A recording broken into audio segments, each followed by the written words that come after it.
Assalamualaikum Bapak Ibu. Saya akan mengerjakan latihan soal 3.1 tentang Kementerian Agama dan Sistem Deteksi Dini Konflik pada pelatihan deteksi dini 3. Oke, selanjutnya mengerjakan latihan. Nomor 1. Sistem peringatan dini atau Early Warning System. Disingkat EWS memiliki dua komponen utama yaitu C. Deteksi dini dan cegah dini. Nomor 2. Salah satu bentuk deteksi dini yang dapat dilakukan dalam pencegahan konflik adalah A. Penyampaian data dan informasi mengenai konflik secara cepat dan akurat. 3. Salah satu indikator yang dapat digunakan untuk mendeteksi potensi konflik adalah peningkatan jumlah kelompok-kelompok eksklusif betul. Peningkatan intensitas konflik antar kelompok. Betul, semua jawaban benar. Peningkatan penyebaran informasi provokatif juga betul. Jadi jawabannya C. Semua jawaban benar. Nomor 4 dalam konteks pencegahan konflik sosial. Apa yang dimaksud dengan Early Warning System atau AWS? C. Sebuah sistem yang digunakan mendeteksi dini potensi konflik 5. Berdasarkan Undang-Undang Nomor 7 Tahun 2012, upaya pencegahan konflik sosial meliputi hal-hal berikut, kecuali kita harus membuka undang-undang ini karena ini soalnya tidak ada yang di materi.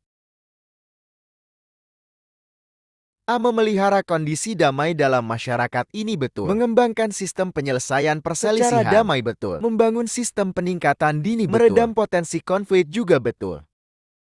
Seharusnya ini tidak ada kecuali. Karena betul. Semuanya kita coba jawaban C saja.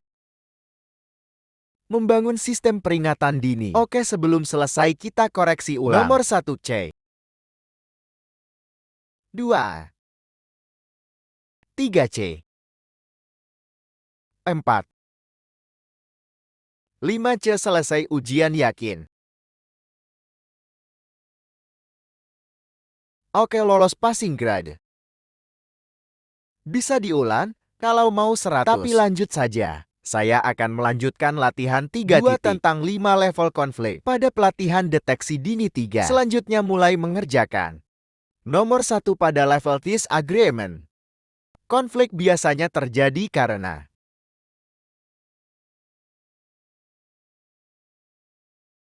D. Perbedaan pandangan atau persepsi antara kedua belah pihak. Nomor 2. Seorang pemimpin agama menengahi konflik antara dua kelompok masyarakat yang berbeda suku bangsa. Intervensi pemimpin agama tersebut termasuk level konflik yang mana? A. Problem to solve. 3 berikut adalah cara yang dapat dilakukan untuk mengatasi disagreement kecuali bersikeras pada masing-masing pihak. Ini yang paling tepat ya karena kecuali. Sedangkan yang B, menemukan solusi yang memuaskan kedua belah pihak. Sikap yang defensif atau menyerang betul. Mendengarkan pandangan masing-masing pihak betul. 3. 4. Situasi intractable seringkali disebabkan oleh B. Kurangnya komunikasi yang efektif. 5 pada level kontes. Konflik biasanya ditandai dengan kita cek A. Perbedaan pandangan atau persepsi antara kedua belah pihak. Ini lebih ke level disagreement. B. Adanya kekerasan fisik lebih pada level face atau flight. Yang konflik sudah tidak dapat diselesaikan. Ini intractable situation. Jadi yang tepat adalah D. Adanya pihak yang ingin menang atau kalah. Baik, kita cek ulang nomor 1 D. Nomor 2 A. 3 A.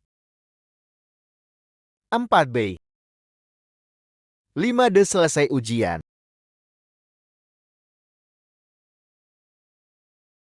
Oke, lolos passing grade. Salah satu mungkin barangkali Bapak Ibu ada yang kita tahu. Lanjutkan saja. Saya akan melanjutkan latihan 3,3 tentang siklus resolusi konflik. Selanjutnya mulai mengerjakan soal. Nomor 1 pada tahap mana? Siklus resolusi konflik. Pihak BA yang berkonflik mulai merencanakan upaya-upaya untuk mencegah terjadinya konflik kembali. Upaya untuk mencegah. Mencegah berarti upaya pencegahan konflik atau konflik prevention. Nomor 2, pada tahap mana siklus resolusi konflik, pihak-pihak yang berkonflik mulai membangun kepercayaan dan saling memahami satu sama lain. Membangun kepercayaan. B. Ya, upaya pembangunan perdamaian atau peace building. 3. Pada tahap mana siklus resolusi konflik, pihak berkonflik masih saling bermusuhan dan belum ada kesepakatan untuk berdamai. D. Upaya negosiasi dan perjanjian damai atau peacemaking. Nomor 4 berikut ini adalah beberapa upaya yang dapat dilakukan dalam tahap kekerasan atau peacekeeping, kecuali kecuali menerjunkan aparat keamanan. Nomor 5. Tujuan memahami siklus resolusi konflik, mengetahui adalah sampai tahapan mana konflik dan tersebut, mencari solusi yang tepat dalam menyelesaikan permasalahan yang ada. Pernyataan tersebut menunjukkan bahwa resolusi konflik memiliki fungsi sebagai berikut. Kecuali mengetahui penyebab konflik, ya ini kecualinya karena yang melakukan evaluasi terhadap upaya-upaya yang menyelesaikan konflik, menentukan langkah yang tepat dalam menyelesaikan konflik, mengidentifikasi pihak-pihak yang terlibat dalam konflik. 5A. Mengetahui penyebab konflik. Selesai ujian.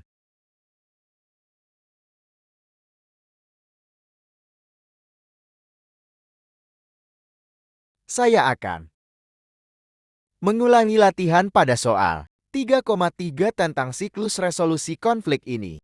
Skornya 60, semoga bisa lebih baik. Bismillahirrahmanirrahim.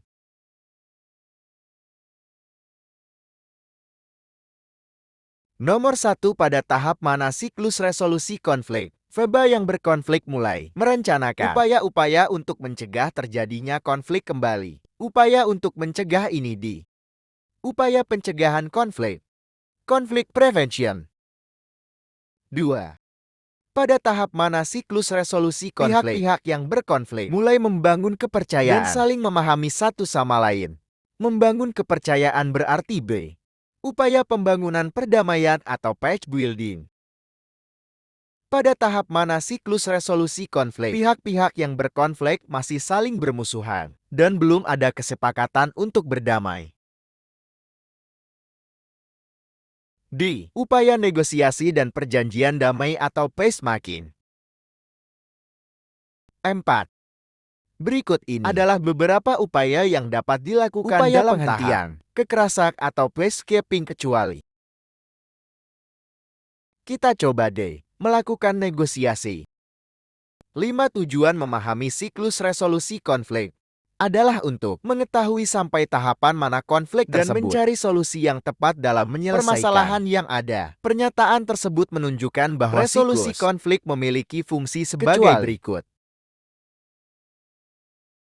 A. Mengetahui penyebab konflik. Baik, selesai ujian yakin.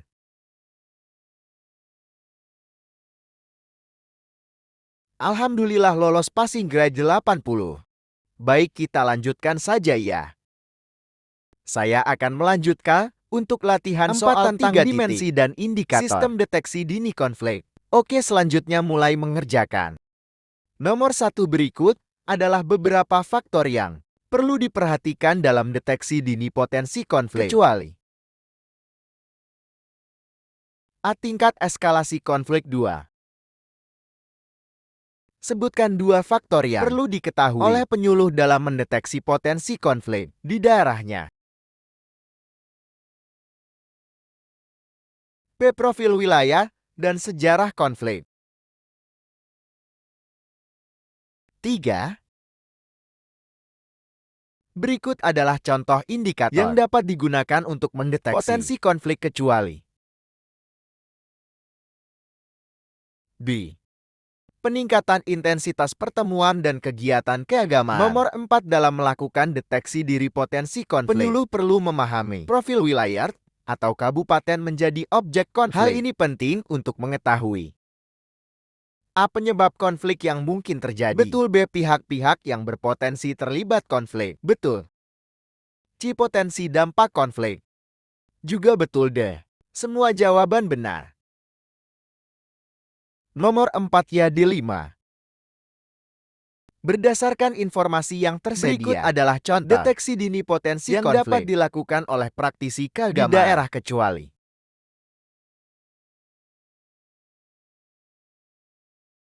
D. Memantau perkembangan situasi politik dan keamanan di daerah. Kita cek. 1A, 2B, 3B, 4D.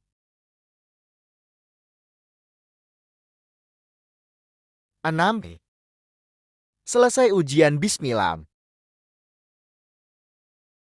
Alhamdulillah. Lolos passing grade 80. Oke, kita lanjutkan saja ya. Saya akan melanjutkan 3,5 latihan tentang 4 skala radikalisasi. Oke, selanjutnya mulai mengerjakan. Nomor 1. Manakah yang merupakan ciri-ciri awal dari radikalisasi? Ini uraian di atasnya tidak ada. Oke. Ciri-ciri awal dari radikalisasi. D. Merasa dunia ini kacau dan sistem yang berlaku buruk. Nomor 2. Tahap manakah dalam radikalisasi yang ditandai dengan penggunaan kekerasan untuk mewujudkan perubahan? Menggunakan kekerasan ini. B. Ekstremisme. 3. Entah manakah dalam radikalisasi yang ditandai dengan keinginan untuk mengubah sistem secara menyeluruh, tetapi belum menjalankan aksi kekerasan. Oke, belum menjalankan aksi kekerasan ini. D. Radikalisme.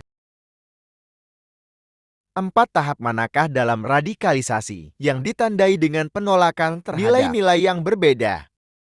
Jawabannya adalah A. Militansi. Nomor 5. Pada tahap ekstremisme seseorang A. Memilih jalan menggunakan kekerasan untuk mewujudkan perubahan ini. Betul. Kekerasan B. Selalu bersifat revolusioner, yaitu menginginkan perubahan yang cepat, mengganti sistem yang lama dengan sistem yang mereka yakini. Ini juga betul. C. Memberikan penekanan terhadap jalan kekerasan sebagai metode satu-satunya yang dianggap untuk mewujudkan perubahan. Ini juga betul, jadi semua jawaban benar. Baik, kita koreksi sebelum selesai ujian. Nomor 1 D. 2B, 3D, 4A, 5D. Selesai ujian. Alhamdulillah, 100 lolos passing grade. Saya akan melanjutkan untuk latihan soal 3,6 tentang sinyal deteksi dini konflik. Oke, selanjutnya mulai mengerjakan. Soal nomor 1. Salah satu upaya yang dapat dilakukan oleh penyuluh untuk meredam potensi konflik adalah A. Meningkatkan pemberdayaan masyarakat dalam bidang dan sosial. Betul. B. Meningkatkan pemahaman masyarakat tentang toleransi dan kerukunan. Betul. C. Meningkatkan kesadaran masyarakat tentang pentingnya menjaga keamanan dan ketertiban. Juga betul, jadi jawabannya D. Semua jawaban benar. Oh, ini hanya 2 soal saja. Nomor 2. Sebuah konflik antara 2 kelompok suku di suatu daerah berlangsung selama bertahun-tahun. Konflik ini telah menyebabkan banyak korban jiwa dan kerugian material. Kedua kelompok suku tersebut memiliki pandangan yang sangat berbeda mengenai kepemilikan tanah di daerah tersebut. Berdasarkan teori 5, level konflik. Level konflik manakah yang sedang terjadi antara kedua kelompok suku tersebut? A. Interactable situation. Oke, hanya 1 menit. Selesai ujian, yakin? Alhamdulillah, 100 lolos passing grade. Terima kasih. Kita lanjutkan ke 37 menit. Lanjut ke soal 3,7 tentang instrumen deteksi dini. Baik, ini soal terakhir. Mulai mengerjakan. Nomor 1. Di antara tahap-tahap radikalisasi, tahap yang paling sulit untuk dideteksi adalah C. Militansi. Ini paling mudah, tapi paling sulit untuk dideteksi. Oke, nomor 2. Berikut adalah contoh langkah-langkah yang dapat dilakukan untuk mencegah terjadinya konflik kecuali. meningkatkan toleransi dan kerukunan antar umat beragama, meningkatkan literasi media dan informasi masyarakat, membangun tata kelola pemerintah yang baik juga betul, memperkuat aparat keamanan. Ini yang salah. Jadi kecuali D. Baik, selesai sudah. Nomor 1 C. 2 D. Selesai ujian. Alhamdulillah lolos passing grade. Terima kasih Bapak Ibu. Semoga bermanfaat. Kita jumpa lagi di pelatihan selanjutnya. Assalamualaikum warahmatullahi wabarakatuh.